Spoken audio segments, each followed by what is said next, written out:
Hello everyone. Hi, I'm Gopal. Today in this video, we're going to solve the problem number 2438, the range product queries of powers. ठीक है. So पहले हम इस description पढ़ लेते हैं फटाफट से.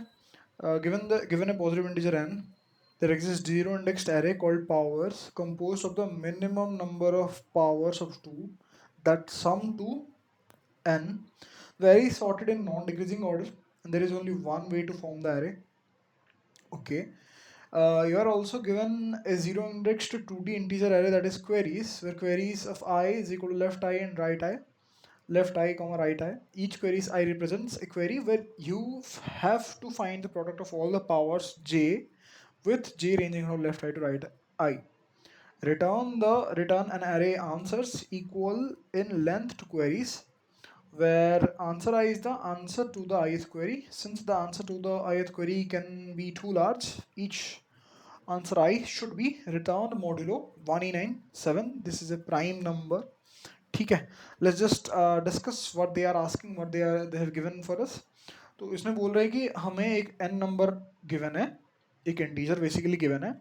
ये बोल रहा है अगर ये जो n को हम इन टर्म्स ऑफ 2 के पावर से रिप्रेजेंट करें, and that to minimum number of elements होने चाहिए. ऐसा नहीं कि हम जैसे अगर 8 गिवन है वी कैन सॉरी अगर 9 गिवन है तो वी कैन से दैट 2 की पावर 3 प्लस 2 की power 0 that is 9. Also we can also say कि 2 की पावर 0 2 की पावर 0 2 की पावर 0 एंड ऐसे करते 9 बारी.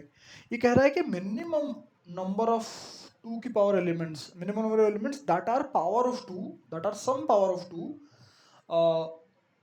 जो कि एक ही ऐसा कॉम्बिनेशन बन सकता है. वैसे तो मल्टीपल कॉम्बिनेशन आप बना दोगे, बट मिनिमम नंबर के साथ एक ही कॉम्बिनेशन बनेगा. वो एरे आपको बनानी है.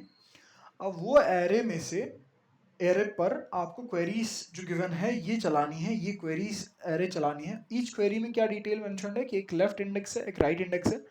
आपको ईच क्वेरी के रिटर्न आंसर रिटर्न करना है कि लेफ्ट आई से लेके राइट आई तक पावर एरे में जो आपने डिराइव किया होगा फर्स्ट सेक्शन में, उसका मल्टीप्लीकेशन बेसिकली पावर आई इंटू पावर आई प्लस 1 इंटू पावर आई प्लस 2 ऐसे करते करते लास्ट इंडेक्स मान लो जे है, पावर जे तक आपको मल्टीप्लाई करते देना है.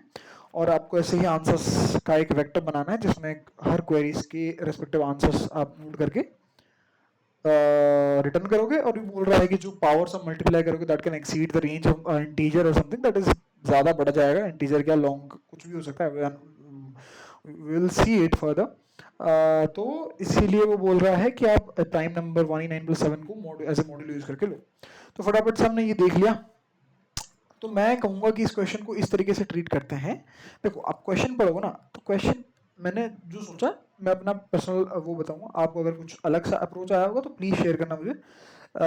इस सेक्शन को एज ए पार्ट 1 और इस सेक्शन को एज ए पार्ट 2 ट्रीट करते हैं. पहले हम देखते हैं पार्ट 1 का सोल्यूशन. ये बोल रहा है कि n को इन terms of minimum number of elements which are power of 2. Cool. ऐसे आपको 2x power minus 1 2 over x minus 2 ऐसे करते करते 2y तक कहीं आना है, y is less than equal to x, ऐसा समथिंग ऐसे जस्ट मैं रिप्रेजेंट करने के लिए बोलूँ. तो करेंगे कैसे? अगर मैं आपको फॉर एग्जांपल 33 गिवन है, थोड़ा कुछ अजीब सा लेते हैं 55, कैसे करोगे आप?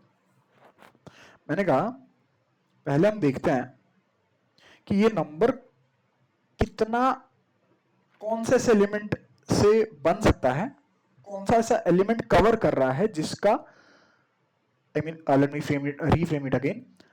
ये नंबर 2 के ऐसे मैक्सिमम कौन सी पावर तक अपने अंदर लिमिट में रख सकता है. मान लो कि मैंने देखूंगा 2 की power 0 this is 1, like yes obviously 55, 2 की पावर 1 दैट इज 2, 2 की पावर 2 दैट इज 3, 2 की पावर 3 4, ऐसे करते करते मैं जाऊंगा 2 की पावर 5 दैट इज 32, 2 की पावर 6 दैट इज 64. तो मैंने देखा कि 2 की पावर 5 32 पे 55 एक्सीड 55 कवर कर ले रहा है. तो 55 के लिए मैंने देखा 2 की power 32 can handle it till some point, that is sorry 2 की पावर 5 के लिए that is 32. The rest remaining is 13, similarly मैं देखूंगा 13 के लिए 2 की पावर 0, 1, 2 की पावर 2, 4, 2 की पावर 3, 8, 2 की पावर 4, 16 एक्सीड कर जा रहा है। मैं बोलूंगा 2 की पावर 3 8 के लिए हम ये 13 के अंदर क्या बोल सकते हैं, कुछ सोचो ना, एक बड़ा सा कंटेनर है जो मतलब हरा सकता है इन टर्म्स ऑफ पावर। सोच लो, ठीक है, 13 2 की पावर 3 8 तक हरा सकता है, 2 की पावर 4 से हार जाएगा। 2 की पावर 3 इसको टैकल कर लेगा तो बचेगा कितना 5। सेम इसके लिए देखेंगे 2 की पावर 2 बचेगा क्या 1, 2 की पावर 1, 2 की पावर 0। तो we can say that answer is 2 की पावर 5, 2 की पावर 3, 2 की पावर 2 प्लस 2 की पावर 0। तो क्या इससे हम इसे थोड़ा और ऑप्टिमाइज हुए से देख सकते हैं क्या? मैं बोलूंगा अगर log फंक्शन में कॉल कर लूं log 2 of 55, this will give me something like 5 point something. मैं बोलूंगा कि log का फ्लोर ले लो, ये एक इंटीजर नंबर, या फिर डायरेक्टली आप log 2 को एज ए इंटीजर ही आप ट्रीट करोगे तो वो डायरेक्ट वो दे देता है 55.00 ऐसे कर देता ना। अगर 55.00 कर देते, ये अपने आप इंटीजर है, इसे अगर फ्लोट की तरह इनपुट देते तो it would have given you 5 point something decimal number. अगर डायरेक्टली आप 55 इनपुट दोगे तो आपको 5 ही आउटपुट देगा log 2, ठीक है। मैं बोलूंगा कि एक बारी x1 देख लो log 2, 55 में से मैं माइनस क्या कर दूंगा 2 की पावर x1 को, बच जाएगा 13 का अगेन log 2 देख लूंगा, ये आ जाएगा x2। मैं फिर क्या करूंगा 13 में से 2 की पावर x2 सब्सट्रैक्ट कर दूंगा, तो डेसिमल लॉग में जो डेसिमल बन रहा है वो भी तो अपने आप में एक नंबर है, दैट इज 13 माइनस 8। तो 8 में से 5 तो बचेगा ना, तो ये आ जाएगा 3 पॉइंट समथिंग, ये 5 बच जाएगा, इसका log 2 ले लूंगा, ये बच जाएगा 2 पॉइंट समथिंग। सिमिलरली ऐसे फाइनली 1 आ जाएगा, log 2 1 की वैल्यू शायद वो 0 दे देगा, करेक्ट 0 दे देगा, देन 2 की power 0 would be able to handle that. तो इस तरीके से अगर मैं देखूं तो मैं n को इन terms of x1 x2 x3 ऐसे कुछ नंबर्स में तोड़ूंगा, 2 की power of those numbers would eventually sum up to n, और ये मैक्सिमम होंगे। ये एंश्योर मैं कैसे कर रहा हूं, अब सोचो, मैंने कहा इनिशियल नंबर 55 को मैं सॉरी, मैंने कहा इनिशियल नंबर 55 को ऐसे नंबर से देखो कि जो कि 2 का मैक्सिमम पावर को टैकल कर सके, इसके लिए मैंने log 2 यूज करा। अब मैं ये इंश्योर कर रहा हूं अगर 2 की power x where is log 2 of n, तो I can definitely say that 2 की power x plus 1 is greater then n, ये इक्वल टू कभी नहीं होगा। इसके साथ मैंने इंश्योर कर दिया कि minimum number of elements which are power of 2, मैं एक्सट्रैक्ट कर रहा हूं, फर्स्ट सेक्शन कंप्लीट। यहां पर सेक्शन 1 पार्ट 1 कंप्लीट, ठीक है। अभी मेरे पास x1 x2 x3 ये कंप्यूट कर दिया मैंने xk तक, लेट से इसका तुम कैसे स्टोर करोगे x1 की पावर 2x1 2 की पावर x2, ये हम बाद में देखेंगे। अब मैंने कहा कि पार्ट 1 तो कंप्लीट हो गया, what about this part 2? Part 2 बोल रहा है कि अभी हमें क्वेरीज चाहिए। क्वेरी क्या बोल रहा है कि मान लो मतलब देखो यहां से कुछ बचा नहीं है, I know you know about this prefix sum जैसे था वैसे ही आप प्रीफिक्स मल्टीप्लिकेशन करके आप स्टोर कर दो, ठीक है। और फिर इवेंचुअली क्या करना है 2 की पावर x1, मतलब मान लो कि 2 की पावर x1 2 की पावर x2 2 की पावर x3 ऐसे करके 2 की पावर xk को आप ऐसे स्टोर कर दो, p1 p2 p3, मैं ऐसा नाम दे दे रहा हूँ pk। और आप कैसे स्टोर करोगे p1 p1 into p2 p1 into p2 into p3, ऐसे करते करते p1 से लेके मल्टीप्लिकेशन pk तक लास्ट में स्टोर कर दोगे।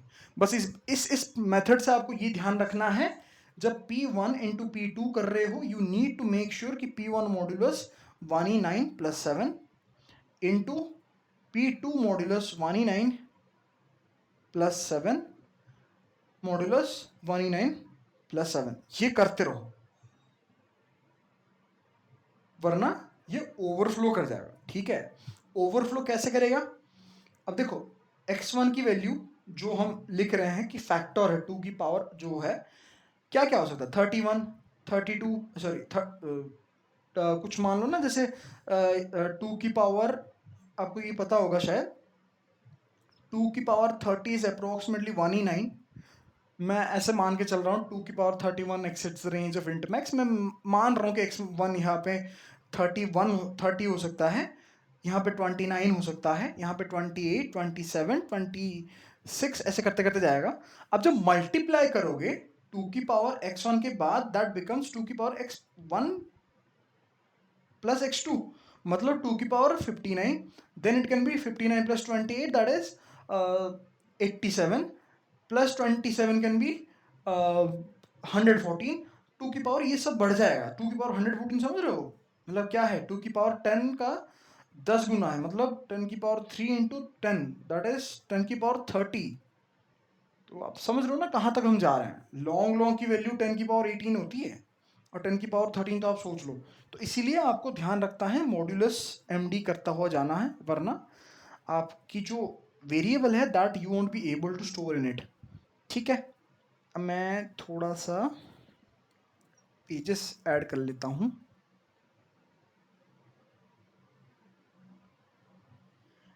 ये था सिंपल पार्ट 2 का अप्रोच। पार्ट 2 में आपने क्या करा, पार्ट 2 के लिए आपने बस सिंपली इतना करा कि सर आपको x1 x2 मिल गए, आपने उनका पावर रख लिया, मल्टीप्लाई करते चले गए, एंड देन इवेंचुअली आपने डिवाइड कर लिया।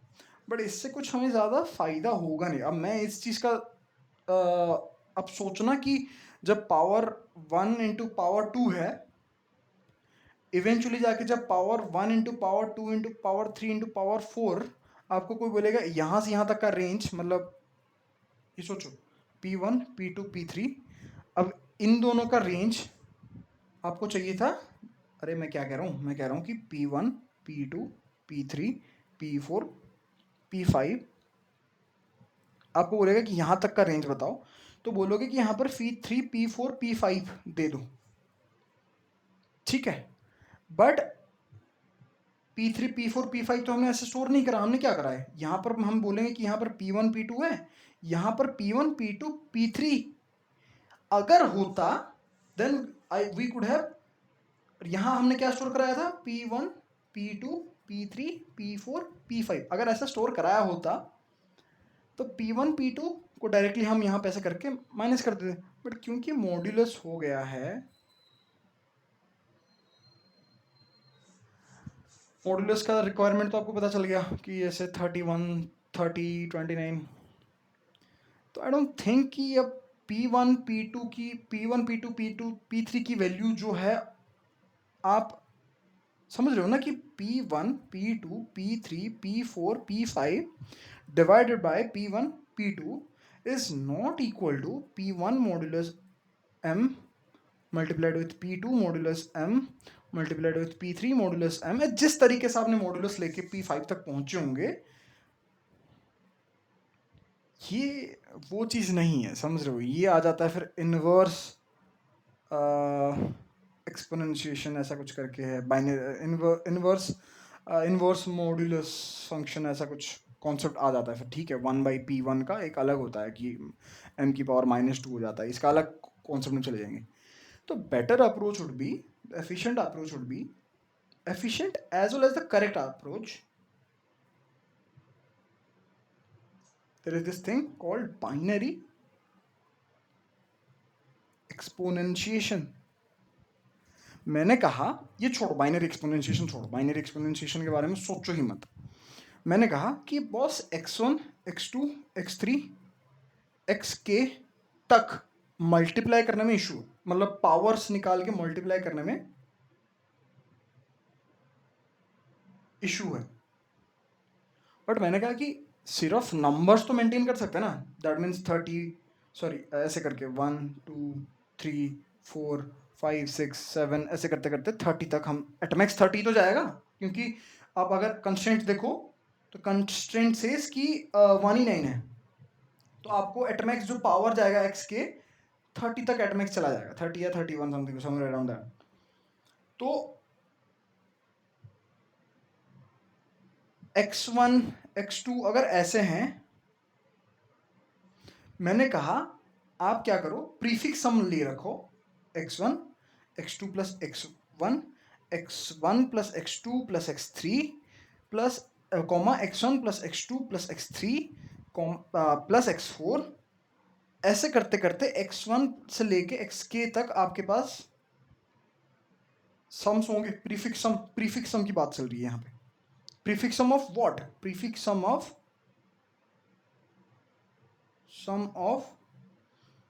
Power factors. Prefix sum of power factors. Cool. अब मैं क्या करूंगा, मान लो किसी ने मुझे बोला कि ये first second third fourth one indexing में बात कर रहा हूं, मैंने बोला कि यहां तक मुझे यहां तक के पावर चाहिए। मैं बोलूंगा कि पहली बात, मैंने तो पावर में स्टोर कराया नहीं था, तो मल्टीप्लीकेशन कैसे करूंगा? मल्टीप्लीकेशन आप ये तो पता होगा ना कि p1 की पावर x1 p2 की पावर x2 अगर मल्टीप्लाई करोगे तो it becomes p1 sorry p की पावर x1 p की पावर x2 अगर मल्टीप्लाई करोगे इट बिकम्स p की पावर x1 प्लस x2। ये तो आपको पता ही है बढ़िया तरीके से, ठीक है। मैंने बोला कि अगर इन दोनों के बीच में आपको डिफरेंस, आपको पावर का मल्टीप्लिकेशन चाहिए ना, पहले मैं बोलूंगा कि टोटल सम ऑफ पावर्स उस रेंज का ले, मतलब कि x1 plus x2 plus x3 plus x4 minus x1 plus x2 plus x, मतलब इसे इंक्लूड करना है प्रीफिक्स सम में।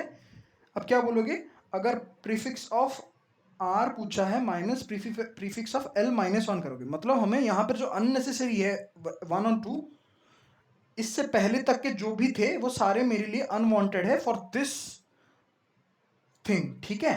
मेरे को इस पर्टिकुलर इंडेक्स से अगर मैं आगे बढ़ना चाहता हूँ तो मुझे यहाँ से x3 काम का चीज़ है मेरे लिए, ना कि x1 और x2 मेरे लिए काम की चीज़ यहाँ पर नहीं है।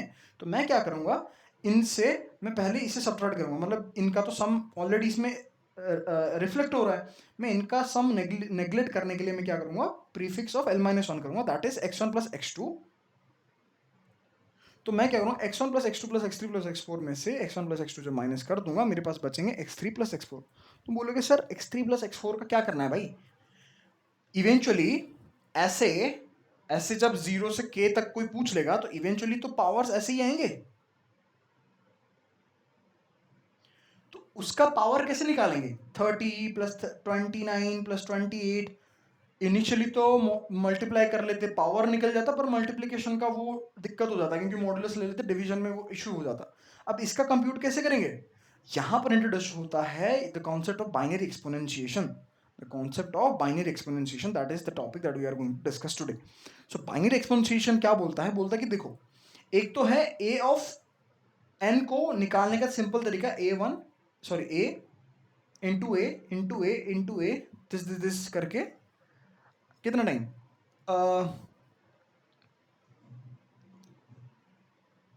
ए एन टाइम्स मल्टीप्लाई करके एन टाइम्स, ठीक है।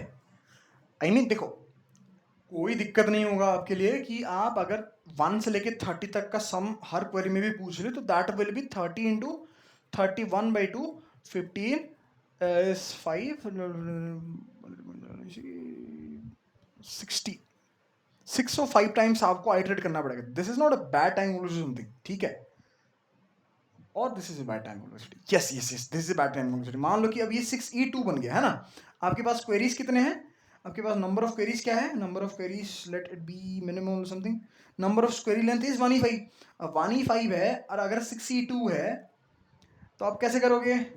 6e7 हो गया ना वर्स्ट केस में, तो टाइम वेलोसिटी नहीं आ जाएगा अगर आप लीनियरली मल्टीप्लाई करोगे। पावर a ऑफ n को अगर आप a into a into a into n times करोगे तो एटमैक्स 30 से लेके 1 तक का सम हमने देखा 605 है।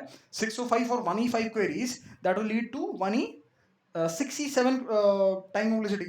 तो हमने क्या बोला कि बाइनरी एक्सपोनेंशिएशन का कॉन्सेप्ट क्या बोलता है? बोलता है कि सर आप जो यही चीज कर रहे हो ना, मैं इसको थोड़ा अलग तरीके से करता हूँ कि मतलब जो ये है लीनियर पावर कंप्यूटेशन जो भी है, बाइनरी बोलता है मैं इसे log ऑफ n बेस 2 में कर दूंगा। कैसे? ये बोलता है कि देखो, अगर मेरे को a13 निकालना है, ये पहले लॉजिक इसका ऐसा है, कोड इसका हल्का सा आपको बैठ के सोचोगे तो इवेंचुअली हो ही जाएगा। ए 13 को मैं I can represent in terms of a into a 12. A 12 can be represented a 6 into a 6. A 6 can be represented as a 3 into a 3. A 3 can be represented as a into a square.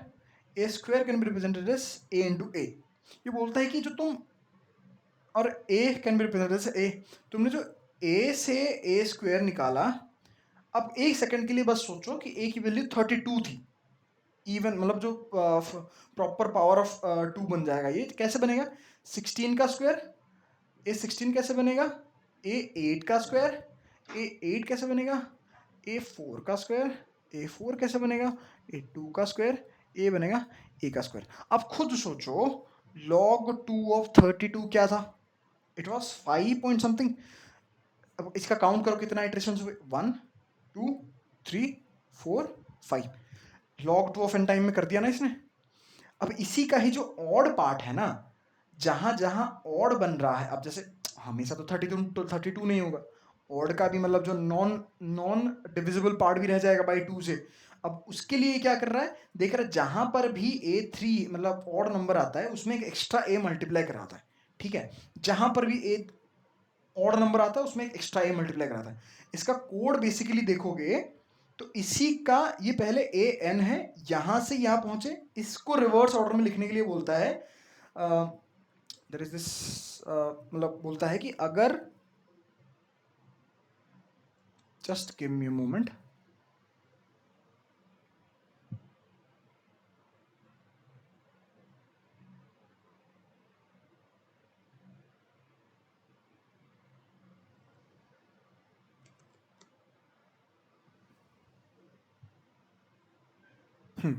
ये बोलता है कि आप A N को, N कुछ भी हो सकता है, उसको रिकर्सिवली कैसे सॉल्व करोगे. ये बोलता है ए एन को एज ए 1 लिखोगे if n is equal to 0. इसे ए एन बाई 2 लिखोगे if n is greater than 0 and n modulus 2 is 0. That means even है. अगर ऑड है तो उसे आप लिखोगे ए की वैल्यू एन माइनस 1 बाई 2 का स्क्वायर इन टू ए. ठीक है, that means basically we can say just like कि ए इंटू, हाँ मतलब एक हट गया बाई 2 का स्क्वायर. मतलब जैसे ए 13 के लिए हम क्या लिख सकते हैं, a into a 12 by 2 that is 6 मतलब 6 का स्क्वायर इज 12. ए की power 12 into a is equal to 13. तो n greater than 0 and n modulus 2 की वैल्यू 1 दैट इज ऑड. तो यही है बाइनरी एक्सपोनेंशिएशन का लॉजिक. और इसका कोड कैसा है हम आगे देखेंगे कोड वॉक थ्रू के टाइम पे. बस बेसिकली जो बाइनरी एक्सपोनेंशिएशन का ये चीज़ है ना, ये बस ये करता है कि आपका जो ईच एलिमेंट्स के लिए आप आइटरेट करके जाते हो और टीएलई का सामना होता है आपके साथ, इस चीज़ से बचने के लिए वो डायरेक्टली log 2 ऑफ n से कर दिया है. अब इसे अगर समझना चाहो तो एरिक्टो सर ने पढ़ा रखा है. एरिक्टो जो सीपी मास्टर है बढ़िया से, उन्होंने पढ़ा रखा है. वो सीपी एल्गोरिथम के साइड पे आप देख सकते हो, बहुत प्यारी प्यारी चीज़ एक्सप्लेनेशन है.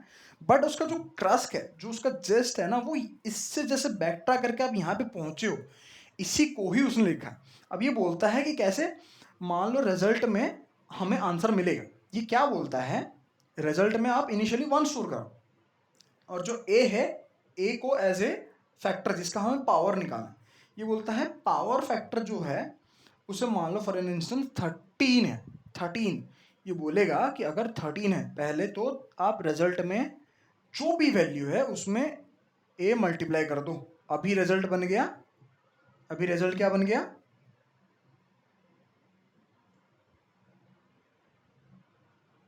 ए. ठीक है, रिजल्ट में हमारा फाइनल आंसर आएगा. बोलेगा कि अगर 13 है ना, पहले ये ऑड है, इसमें मल्टीप्लाई कर दो. सेकंड ए को ए से मल्टीप्लाई कर दो. क्यों? क्योंकि हम इसी स्टेप में 13 बाई 2 कर देंगे दैट इज 6. हमने पावर बाई 2 करा तो ए का स्क्वायर करा, क्योंकि हम इसका ट्रैक रखना चाहते हैं. ऐसे नहीं ना पावर डिवाइड 2 कर दो और फैक्टर जैसे का वैसा रह जाए. मतलब फैक्टर अगर, मतलब सोचो ना कि 2 की पावर 13 निकालना है, मैं 2 की पावर 6 बोलूँगा, ऑलरेडी उसे 4 की पावर फिर करना पड़ेगा ना. 2 की पावर 2 इंटू 6 जब ही तो होएगा 2 की पावर 12. तो हाँ, तो नेक्स्ट क्या था, वो बोलता है कि अब पी की वैल्यू क्या बन जाएगी, पी की वैल्यू बन गई 6.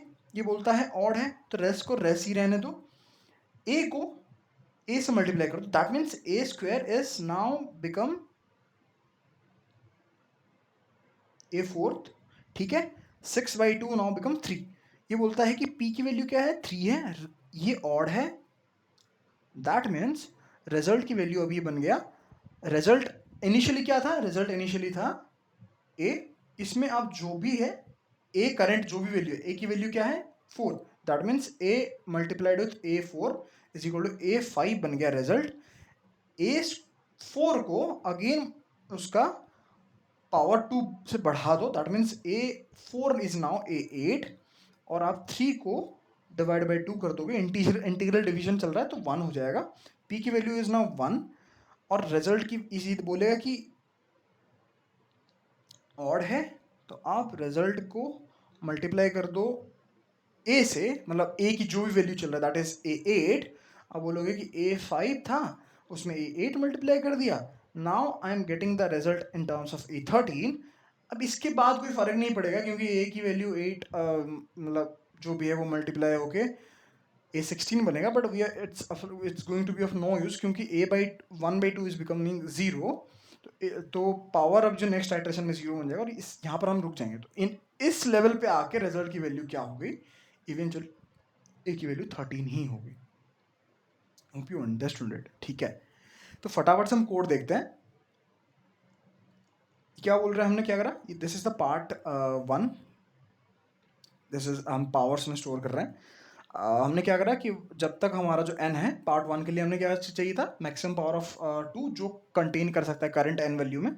मैंने कहा कि log 2 की फ्लोर वैल्यू ले लो, that is the integral value.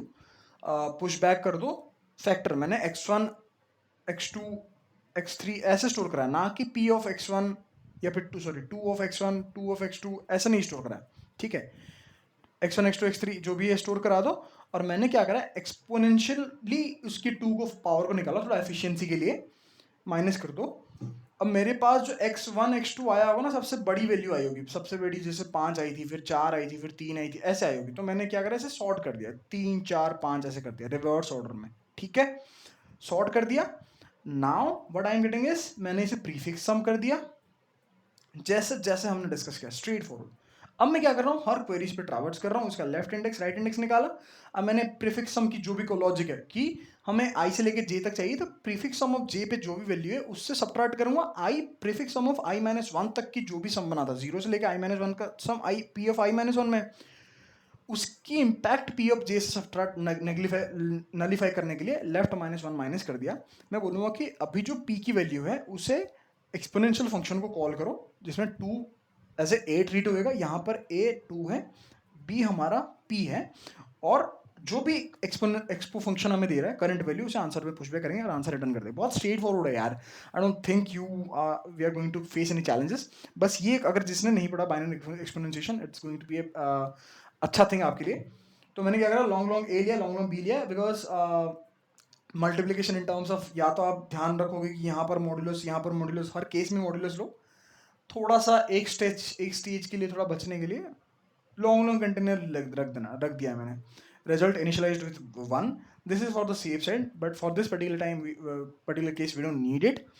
मैंने क्या बोला कि जब तक b, मतलब जो पावर की वैल्यू, जो भी पावर फैक्टर की वैल्यू अगर ग्रेटर देन, जैसे 13 की वैल्यू 1 के बाद जब 0 हो गई, यहाँ पर रुक जाना है, ठीक है। मैंने बोला कि अगर ऑड है, दिस मीन्स अगर ऑड है तो रिजल्ट में करंट एज जो भी चल रहा है उसे मल्टीप्लाई करो एंड उसका कंटिन्यूसली मॉड्यूलस लेते रहो, अदरवाइज 2 की पावर 114 जो हमने देखा था भाई कहीं पर ही स्टोर नहीं होगा, ठीक है। और हर केस में हम, क्योंकि ये बिट वाइज शिफ्ट ऑपरेशन है, मतलब ये क्या करता है, राइट शिफ्ट ऑपरेशन है, ये right shift operation constant time में b/2 कर देता है। इसको लिखो, या फिर ये equivalent to b right shift 1 है, ठीक है। राइट शिफ्ट ऑपरेटर, ये फिर बाद में कभी डिस्कस करेंगे। राइट शिफ्ट ऑपरेटर, ये क्योंकि पावर हमारा बाई 2 हो रहा है, हम करंट वैल्यू को ट्वाइस कर रहे हैं, जहां जहां हम और देखेंगे वहां वहां पर हम रिजल्ट में मल्टीप्लाई करते जाएंगे, जब तक ये b वैल्यू ग्रेटर देन 0 है हम रिजल्ट की वैल्यू तब तक करते जाएंगे, ठीक है। फटाफट से टीसी की टाइम कॉम्प्लेक्सिटी बात करते हैं। टाइम कॉम्प्लेक्सिटी फटाफट से देख लेते हैं। टाइम कॉम्प्लेक्सिटी इज, मैंने क्या करा, एन पे चला, ऑर्डर ऑफ 31 तक जाएगी, क्योंकि 2 की बार 30 के बाद वो रुक जाएगा, 30 29 27 ऑर्डर ऑफ 30, ठीक है। और reverse n log n, that means 30 log 30। यहाँ पर n को 30 ही मान लो, तो आप सोच लो आप जैसे ट्रीट करना है आपको। और prefix sum again 30, order of 30 the order of n equivalent to order of 30 at max. और क्वेरीज, हाँ ये हो जाएगा 1e5, ठीक है, ये हो जाएगा 1e5। तो जो एक्सपोनेंशियल है ये है log of 2n, log of 2 of n, ठीक है। अब n की वैल्यू क्या थी, log ऑफ 2 एट मैक्स 605 था, तो 1e5 into log of 2 605 at max, 605 या 600 जो भी ऑर्डर ऑफ 600 था। तो इवेंचुअली आप ऐसे बोल सकते हो order of n into log n बन रहा है, उससे कम ही है, बेझिझक बिना डाउट के कम है। और स्पेस कॉम्प्लेक्सिटी बात करें तो हमने कितना पावर लिया, नंबर ऑफ पावर फैक्टोरियल आपके पास तो पता ही होगा कि एट मैक्स जितने पावर्स बनेंगे ऑर्डर ऑफ 30, दैट मीन्स अब देख लो आप, या तो पावर्स यही इनिशियलाइज अगर कर देते कि 30 ऑफ -1 करके, जहाँ तो जहाँ जहाँ आएगा वहाँ वहाँ 1 1 करते चलते, तो फिर ये कांस्टेंट ही हो जाता। और यहाँ पर आंसर्स 1e5 है, ठीक है। तो basically this is now become the order of queries है ना, क्वेरीज वाला चीज़ ही हमें टाइम कॉम्प्लेक्सिटी बढ़ा रहा है, ऑर्डर ऑफ n, ठीक है। I hope you got the video. If you did like, if you did understand what I just mentioned here, I might have explained it a bit faster. मैंने जल्दी जल्दी पढ़ा, मतलब बता दिया, थोड़ा सा कुछ अर्जेंट काम है, बट अगर कुछ इम्प्रूवमेंट, कुछ सजेशन, कोई अप्रोच का डिफरेंस, कुछ गलत हुआ होगा तो please let me know in the comment section. Let's just have a productive discussions, and thank you very much for being till the end. Till the next video, bye bye, happy coding.